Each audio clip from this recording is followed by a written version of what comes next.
Ndabashuje mu izina rya Yesu Kristo murana Imana. Yitwa Iraguhaje kanyita n'imishinga. Kugira ngo mbwire abantu bose yuko mu buzima ugezemo ibintu byose birashoboka. Nta mwiryo, nta kwigira uko utari. Ubuzima aho bukunyujije ugomba kuhanyura, kandi icyiza kugira ngo wanyure neza niko ugomba kuba uri kumwe n'Imana. Imana ikakujya imbere ikagucira inzira muri byose, kubera ko umunyarwanda umwe yaravuze ngo iyi si ni ishuri, umubiri ukaba umwarimu.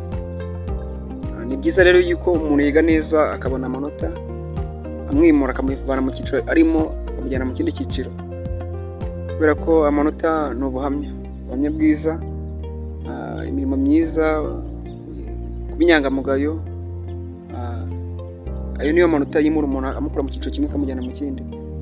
Mu rugendo rw'ubuzima rero, cyangwa se mu ishuri ry'ubuzima, ugomba kuba uri kumwe n'Imana, ukagendana n'Imana, kubera ko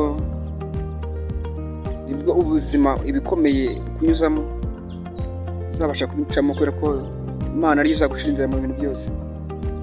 Igihe kimwe najya ntekereza yuko ntahinga, kimwe najya ntekereza yuko ntakongera kugenda n'amaguru, bitewe n'uko hari ubuzima nyine bwari bwangejeje, ariko aho ngaho nahaburiye ubwenge, bitewe n'uko ijambo ry'Imana ritubwira ngo kuba witeka nibwo bwenge ntabwo niko kujijuka.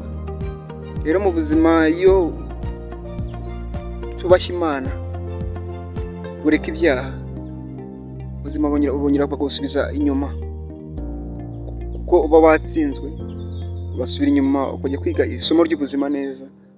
Ni ku isi rero imeze. Nkabwira rero abantu bameze neza nibakiranuke, bashaka Imana ikomeze ibahagarare, Imana ikomeze Imana ikomeze ibarwanirire, kugira ngo batazatsindwa bagasubira inyuma. Isi irahinduka, kubera ko nyine ari ishuri. Rero mukomeze mwige neza ishuri ry'Imana, kandi Imana ibane namwe, kandi Imana ibajye imbere muri byose. Nibyo mbifurije mu izina rya Yesu Kristo, amen.